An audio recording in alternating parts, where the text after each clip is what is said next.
Hey y'all, hope you're having a good night. I'm totally frustrated with my computer. It's like almost 15 years old, so I mean, what do I really expect, I guess, right? So I'm going to try to just upload something. I guess I'll cut it short.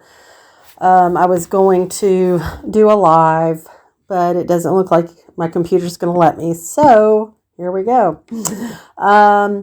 So, golly, my mind's like a million different directions these days. War, Grandis, Tim, Mullen, everywhere. God, it's hard to stay focused a little bit. I was looking up last night about stranger abductions, right? So almost 500,000 people go missing in the U.S. every year. Right now, there's 87,000 active missing person cases. This is alarming. One child goes missing every single minute. 2,300 children go missing every day. But only 0.01% of the children that go missing are abducted by strangers, which brings us to what Dawn and Candace has been pushing for almost 9 months now. Now, I've watched Grandis's interview over and over, and it just doesn't get any prettier each time. You know, in my opinion, she seems extremely stressed and struggling to remember the facts. She's left out a whole lot of details. Hunter, swimming, waiting for the prescription, the nap, which is completely different from what Candace and Dawn's been telling us all along. So she doesn't speak out for 9 months. And then when she does, it just doesn't match up. It just leaves us with more questions than answers. And, you know, something that really sticks out to me as a grandmother and a mother is Ansley Daniels asked her, well, how often do you contact the TBI? Well, the answer is none, because she said, oh, well, they haven't contacted me since the hills on the ground were down at the end of the driveway.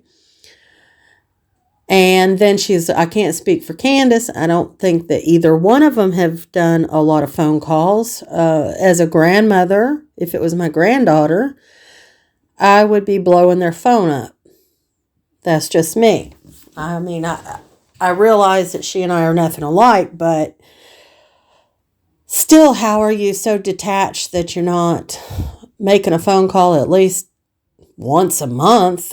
You know what I'm saying? Anyway, in my opinion, and it's just my opinion, but seems to me that, now I don't know what her initial comment or statement was to the FBI, but I would think that the difference between Dawn and Candace's story and Grandis's story is probably enough for them to bring everyone in on questioning. And that's what I hope that they're working towards. I think that there's a whole lot of information out there that we are not being told. And I mean, we are just the public, but you know, we've all fallen in love and care very much about Summer and where she is, and whoever is involved, no matter who it is, we want them to be punished for what's happened. We all agree on that. But Grandis seemed to have a serious lack of eye contact to me. She was stumbling over words, having to think about what she's saying, stuttering. She almost seemed hostile at times, if you ask me. And I just, in my opinion, do not think she's telling the truth. Not at all. And I don't think that Candace and Dawn are either. And you got to ask yourself, why? Why are you leaving details out or not remembering details? There was no appointment at the doctor's office, as Candace said, because Grandis said that morning Candace got up and said, "Oh, I'm worried about your knee. Let me take you to the doctor." There was no planned swimming trip, but yet she tells Chris Madonna that she put her swimsuit on at the house. Hunter says at his house. You just don't know what's true with these people. I don't think she was at the swimming hole. I don't believe it for 1 minute. She looked like she was struggling to remember where Summer went swimming. And remember, she's supposed to be down there looking at flowers down there at the swimming hole. And in Candace's original story, she said that they brought the groceries into her house, divided them up, and then took them to Grandis's. That was not in there. You know, that's a small camper. I can't really see Candace and the 3 boys and Summer all trying to help Grandis get groceries in that small camper. It doesn't make sense. Nothing about this makes sense. In my opinion. And you know, one thing I noticed, and I used to do sales when I was younger, and one of the things that they teach you is when you're pitching whatever you're selling, right? You shake your head yes. It's a subliminal thing to kind of encourage the other person to, yes, I agree. I need this. Well, anyways, in this interview, when she's talking about, you know, looking for Summer and everything, she's shaking her head no. And that I caught that right away just because of my experience in sales. So it's just strange. It just, nothing makes sense. And I got to tell you, I'm really hung up on Tim Mullins. You know, the fact that he shows up into the Wells story right after Summer went missing. Okay? He's videotaping all over town. And I mentioned the comment about him saying at the parade, this is one time you can take pictures of kids and adults and families without them being cautious. He said that's odd these days. Well, that stuck in my head. And I just got thinking, you know how, like, I've watched a lot of like Forensic Files and stuff like that. I like it. And, you know, I remember watching this one arsonist show. He was a serial arsonist. He was all over the place, burning places down.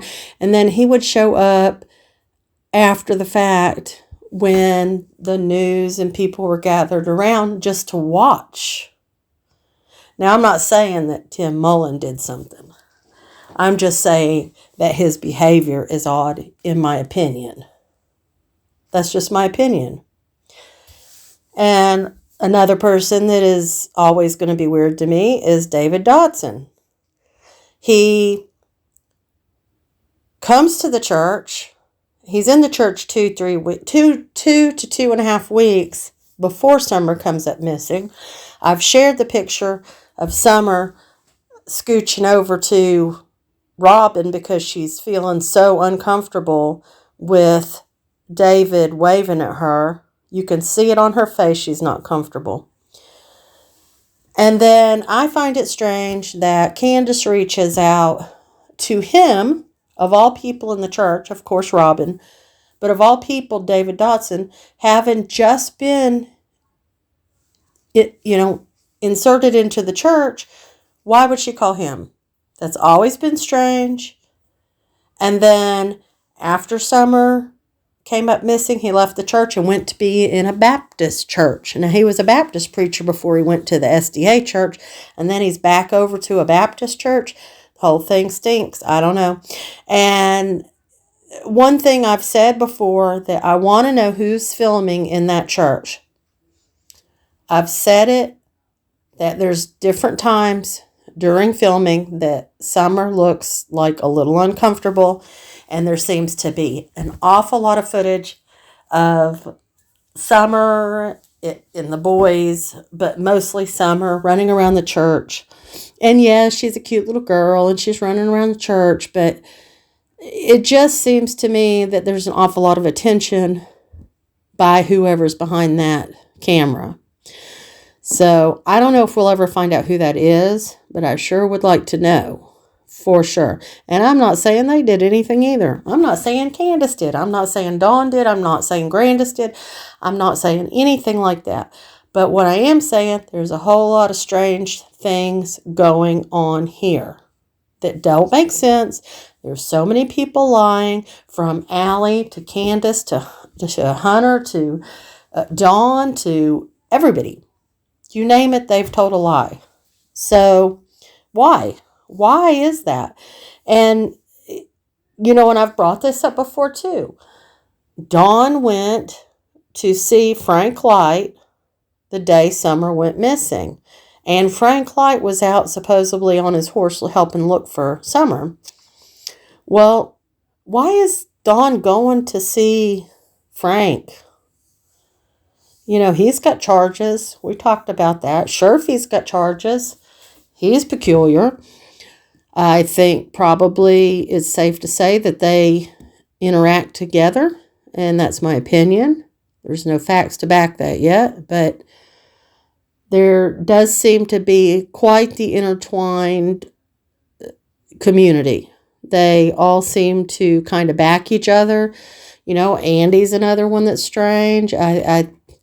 He's made some strange comments, like seeing Summer before, the day before. Jody Sue saw Summer 2 days before, getting out of the shower with Dawn, allegedly. I do have to say, if I saw something like that, I'd be on 911 immediately. There's just so much inconsistencies here that for my liking. And I can't imagine being law enforcement having to sift through all of this garbage.